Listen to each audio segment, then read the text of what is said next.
This is the time and place for a city commission meeting in Huron, South Dakota on February 13th, 2023. Roll call, please. Smith. Here. Weinreich. Here. Bragg. Here. Robish. Present. Mayor Harrison. Here. Please join me in the Pledge of Allegiance. I pledge Allegiance to the flag of the United States of America and to the republic for which it stands, one nation, under God, indivisible, with liberty and justice for all.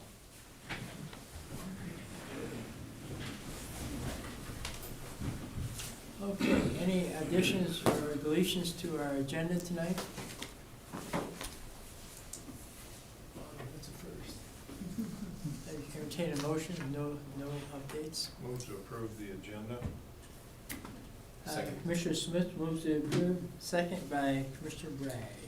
Roll call vote, please. Smith. Aye. Weinreich. Aye. Bragg. Aye. Robish. Aye. Mayor Harrison. Aye. Moving on to public forum. Public comments may be sent during the live meeting broadcast on the city's YouTube channel. The link is listed on the city's website at www.hursd.gov. Click on Government and City Commission. In order to use the YouTube chat feature, please create an account with your YouTube and Gmail or use your existing accounts. Please state your name and address for the record. Public forum is limited to a maximum of 3 minutes per person. And does anybody have anything for public forum tonight? We do have our HR director, Nathan Hofer, on the computer in the back of the room, and so if you do send something in, Nathan will look at it, and if it's something we can deal with tonight, we'll deal with it tonight, or if not, we'll get an answer back to you as soon as we can tomorrow. So, all right, moving on, consent agenda. Matters appearing on the consent agenda are expected to be non-controversial and will be acted upon by the commission at one time without discussion, unless a member of the commission requests an opportunity to address any given item. Items removed from the consent agenda will be discussed at the beginning of the formal items. Tonight's consent agenda consists of 4.1, minutes of February 6, 2023 City Commission meeting. 4.2, fuel quotes for city departments. 4.3, application for abatement and or refund of property taxes for 1315 Iowa Avenue Northeast. 4.4, raffle filed by the Huron MS Society. 4.5, personal items. Add the category 7 pesticide application license to Parks and Recreation Foreman's job description. Recommend adding Colton Oliver to the volunteer fire position. Open the advertised Central Park Management position for the Parks and Recreation Department. Payment of the bills, 4.6. Move to approve consent agenda. Commissioner Weinrich moves to approve the consent agenda. Need a second on this item. Second. Second, Commissioner Smith. Roll call vote, please. Smith. Aye. Weinreich. Aye. Bragg. Aye. Robish. Aye. Mayor Harrison. Aye. Moving on to bid quote items. 5.1, I'm going to have Chad come up tonight, our IT specialist, and he'll explain 5.1 and 5.2 to us, so you kind of know what's going on. I didn't warn you, but you're going to do it. I figured I was going to come up and talk about these. Okay. 5.1, and do you want to do them separately or 5.1, together? yeah. Okay, 5.1 is a December pay request from Marco Technologies for the event center for service work that they did up to the end of the year in the amount of $59,051.52. Correct. You might as well do 5.2 at the same time. 5.2 is the pay request from Marco for work done in January. I sent the pay request about 2 weeks separate. Actually, they asked, can we send you this one for January? I'm like, can't you just add it to this one? So anyway, we ended up with 2 of them. For the second one for $27,104.04 for a total of both of the pay requests in the amount of $86,155.92. Ask for approval to pay. All right. Mr. Mayor, I move approval of 5.3 Marco payment number 2. And need a motion, I got a motion, I need a second on that. Second. Mr. Robish, any questions for Chad on this item? Mr. Mayor, Yes. so where does these two combine? Where, is there more coming or what's? There is, I left my phone in the back. Pauline just asked me about that this morning. I think it leaves about $60,000 left to complete the project. And tentatively, Marco has it planned for project completion the first week of May. And we previously amended, this was a little higher than the initial budget. It's 1,500 higher because of some additional contract, some construction costs. But these two payments plus what's left will still be within that newer Yes. supplied payment. Thank you, Mr. Mayor. Okay. Here we have a motion and a second. We have a roll call vote, please, on 5.1. Smith. Aye. Weinreich. Aye. Bragg. Aye. Robish. Aye. Mayor Harrington. Aye. 5.2. On 5.2. So moved. Mr. Weinrich, motion to approve 5.2. I need a second on this item. Second. Second, Commissioner Smith. Any discussion for Chad on this item? Mayor, if I may. Yes, Mr. Smith? Chad, maybe just to explain what was done. So all of the work now is going to be programming costs, to have technicians here on site to program the screens to do what they need to do when somebody plugs their laptop in to one of the ports. So in the Dakota's rooms, the new facility down by the arena, there are there's two monitors in the middle, and there's the 4 screens that have been there that we've put new projectors on. So if you have the whole facility rented for a wedding, you can actually go to any one jack, and on the wall, there's a little touch screen, and you can tell it which projectors you want to use. So you can use the one that's in that room, or you can use all 6 of them to display your presentation. So it gives a little more visibility for your guests instead of everybody having to kind of move their chair to look at one screen. And that's what we're working on, the programming.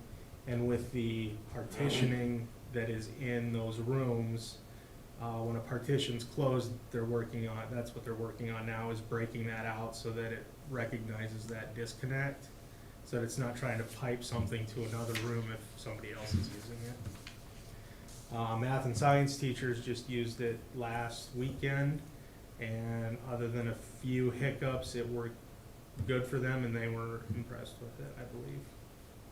Yeah, I happened to go to the Chamber and Greater Huron banquet and noticed the syncopation of all the TVs working together, and I don't think there was a flaw in it.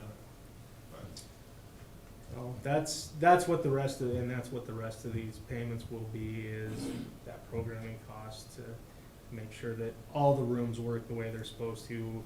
The prairie rooms, the salons, the 2 rooms that are kind of completely separate, the symposium and the boardroom, because they were always designed to be outside of the systems that were in place. Sure. Yeah, and you just look at the hardware and you look at the dollar amounts, it's $90,000 roughly, and there's a lot of hidden costs in there with the projectors and the wiring and programming. We pay for the people that know how to make the things work. Right, yeah. Thanks, Chad.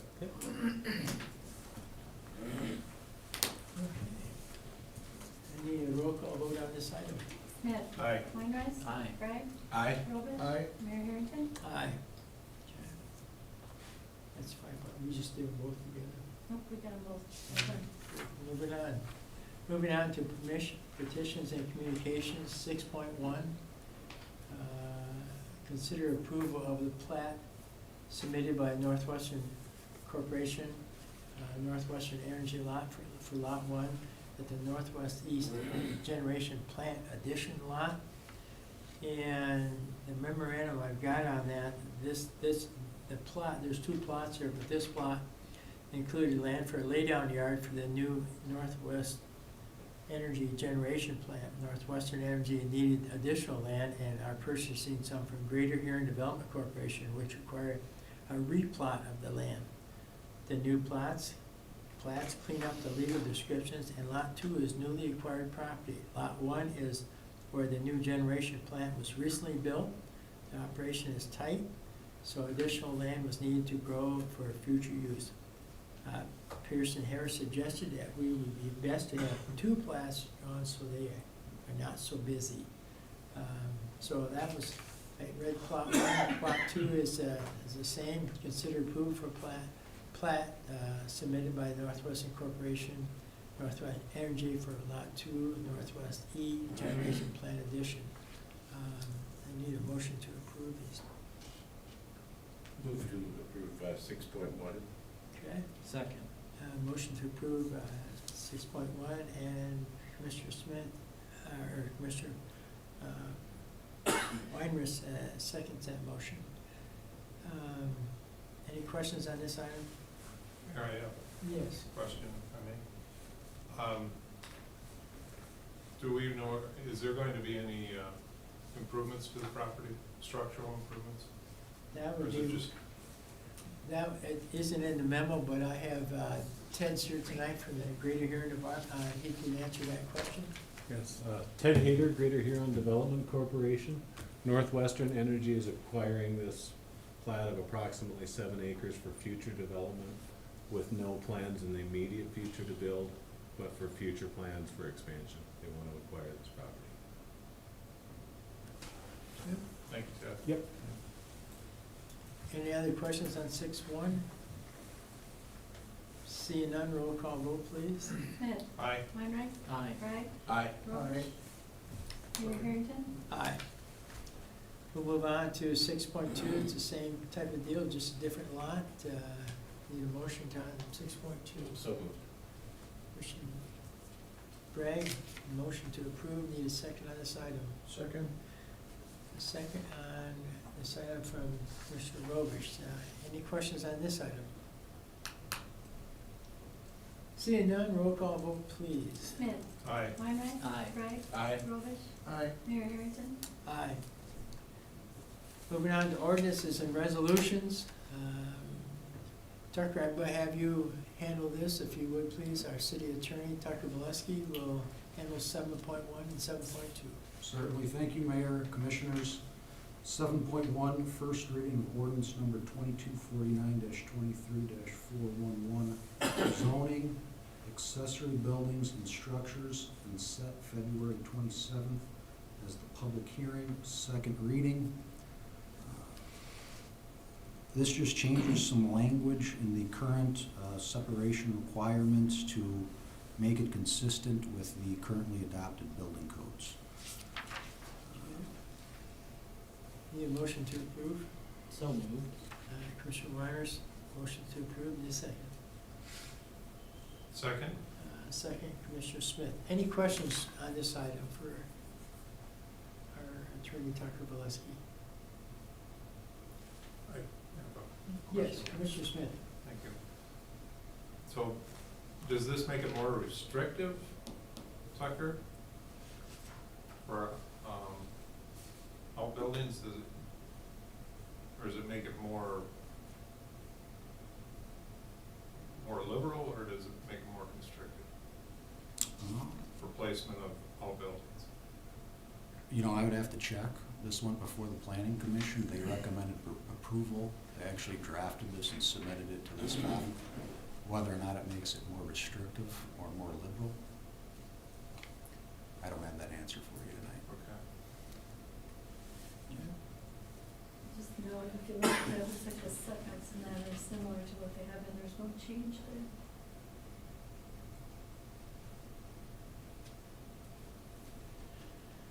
Okay, thank you. All right. Any other questions on this item? Roll call vote, please. Smith, Aye. Weinreich. Aye. Bragg, Aye. Robish, Aye. Mayor Harrington. Aye. Moving on to 7.2.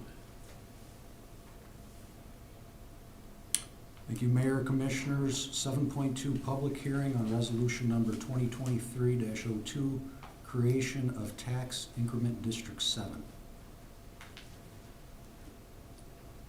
Okay, need a motion to approve. So moved. Commissioner Bragg, motion to approve, need a second? Second? Second, Commissioner Smith. I think I'm gonna call on Ted Hayter, our Huron Still Corporation. Ted Hayter. Tax increment district number 7 would be for a newly constructed senior living facility to be built near the Broadland Creek residential development. And for those curious about what that area is right now, it's vacant. It is adjacent to Banner Engineering to the north. To the southwest of the facility, to the area we're looking at is the US Postal Sorting Facility. To the north is the Broadland Creek residential development and golf course. And then to the east are Dakota Provisions cold storage buildings. Tax increment district number 7 would be used to fund a portion of that senior living facilities at grade or subgrade infrastructure, along with a new cul-de-sac to be developed by the Greater Huron Development Corporation, which would have approximately 13 lots on it for new single-family or duplex development. And Bobby Bolin is online with HME Management, and with me tonight is Toby Morris from Colliers, who Toby developed the plan, and HME Management is going to be constructing the facility. The facility is approximately a $15 million capital investment. It will take about a year to build. If approved tonight, they would look to move forward in the spring or summer with the start of construction. Open in 2024, a 60-unit complex, senior living apartments, 20 units, assisted living apartments, or assisted living spaces, about 20 units, and then 20 units of memory care. And payroll of about 1.5 million per year, and 25 new employees in the city of Huron. Anywhere from management to maintenance, CNAs, and some nursing supervision. Any questions for Ted or Bobby or Toby on this item? We're excited about it, that's for sure. We are too. Uh, It's an overnight success that was a year in the making. Mayor, Yes, the timeline for the HME portion you laid out, do you have a timeline for the cul-de-sac? Is that the same, or would that be? I would anticipate design work for the cul-de-sac to take place in 2023 with construction in 2024. The South Dakota Legislature approved grant and loan funds through the South Dakota Housing Development Authority.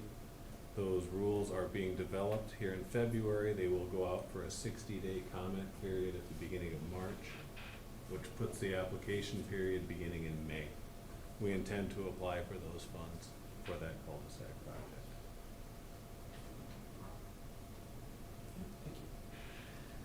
any other questions for any one of the three of these people that are gracious to be with us tonight?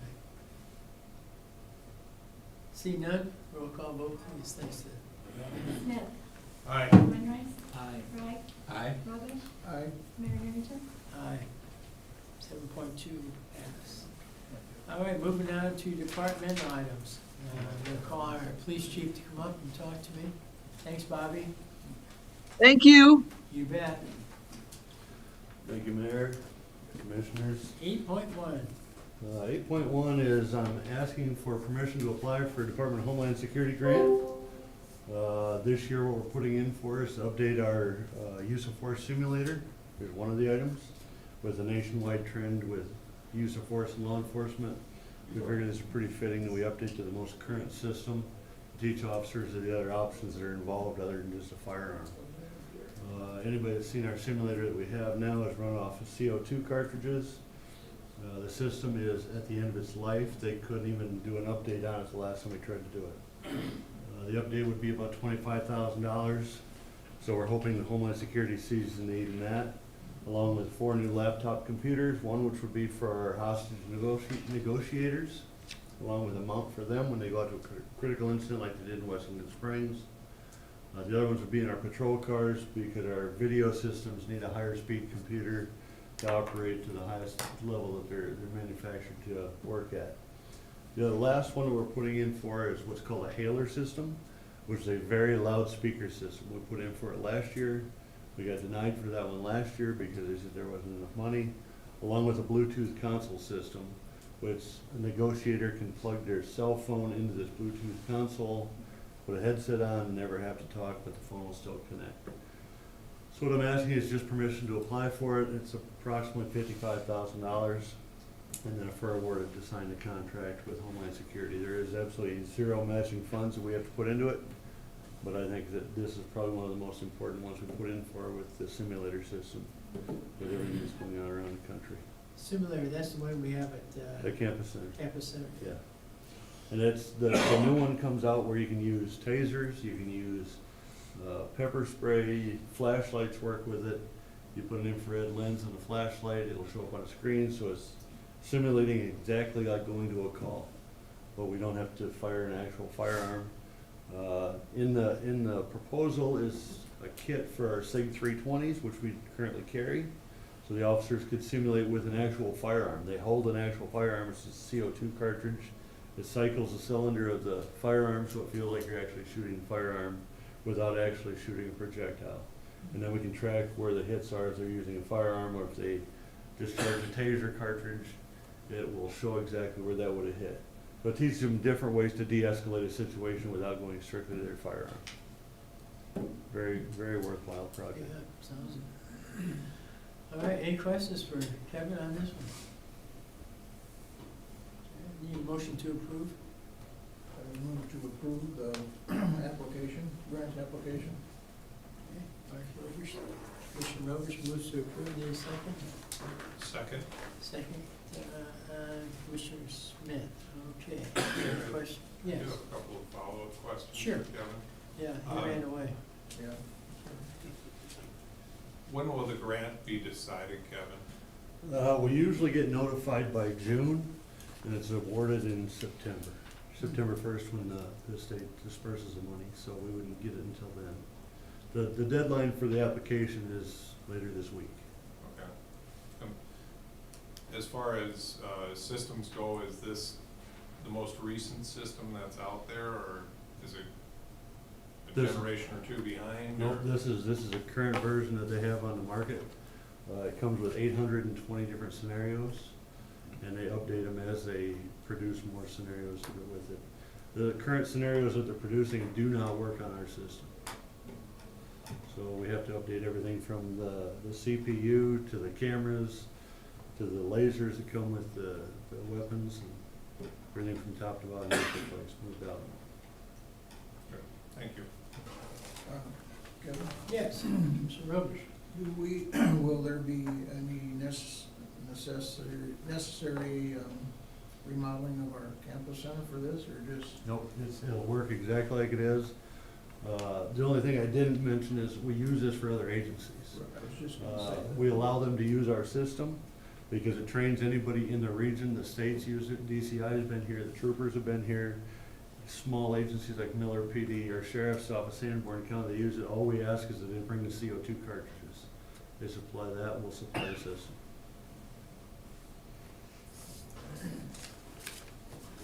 Very good.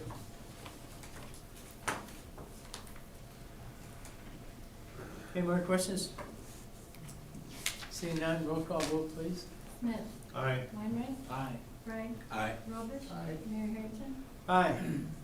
Moving on to 8.2, we're gonna have Dale come up, our solid waste superintendent. Dale Fortin's here tonight. He's gonna tell us what 8.2 is about. So I had on the agenda also this article that basically tells about the closing of the plant in Minnesota.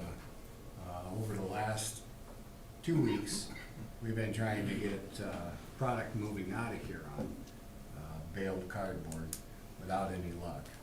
Today, I also contacted the state just to find out, so Rapid City's in the same boat, Sioux Falls, everybody's kind of sitting with a lot of bales of cardboard.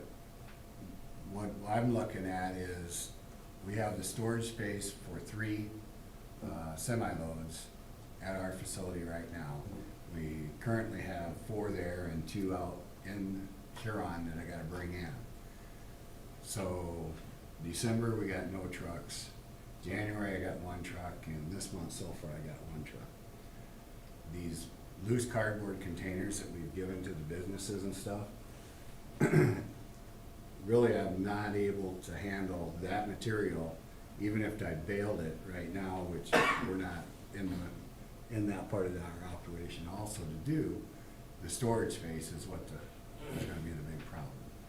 Went back, and if we took out of the equation the loose cardboard that we're picking up, handling that, trying to bale it and stuff, it drops us down to those balers that are out there that we're already kind of contracted with businesses that are baling that material to try and take that in. And if I got a truck a month, I could keep those balers going. So basically, some of them that have the baler there right now will continue to try and take that product out of the waste stream. There's only one that the code of provisions that the waste stream really doesn't matter if we're eliminating it from their waste stream.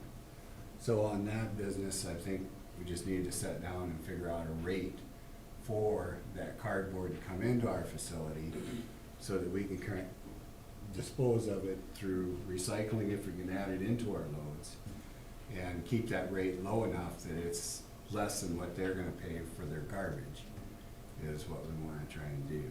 So, I've already been around a lot of businesses, they all understand, that what we're trying to do is at least stay afloat. We've had this before in the past where markets have dropped down to $25 a ton, but they're looking at right now 0, maybe coming in the next month. So with that, it's just everybody's trying to dump everything they can on the market, and it's just flooding the mills that are there.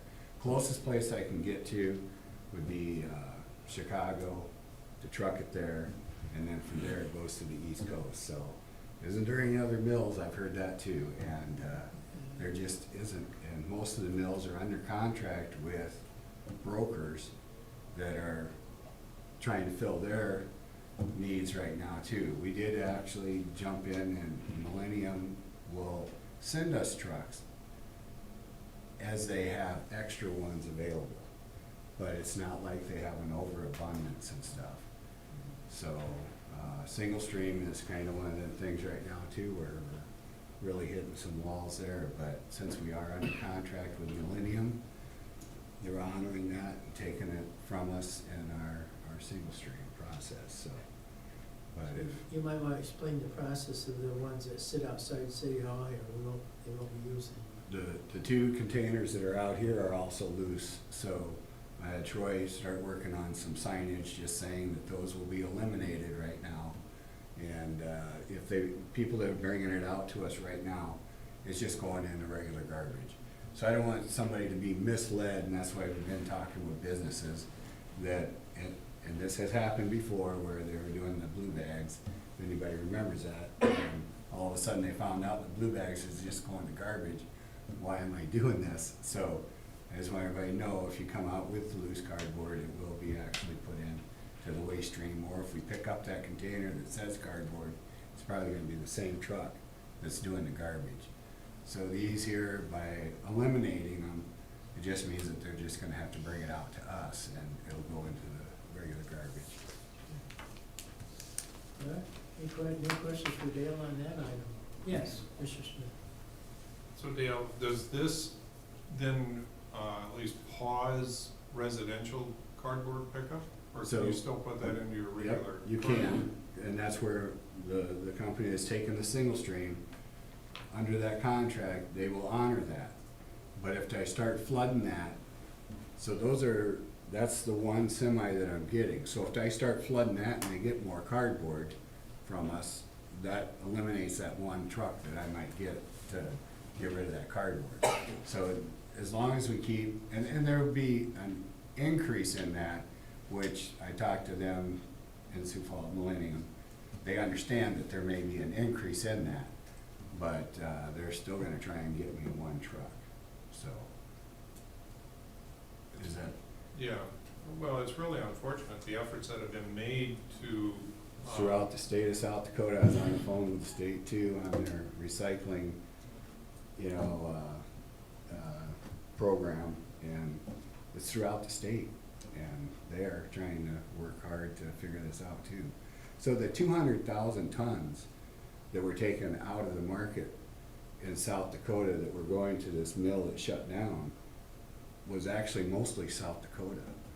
So it had a huge impact on us here.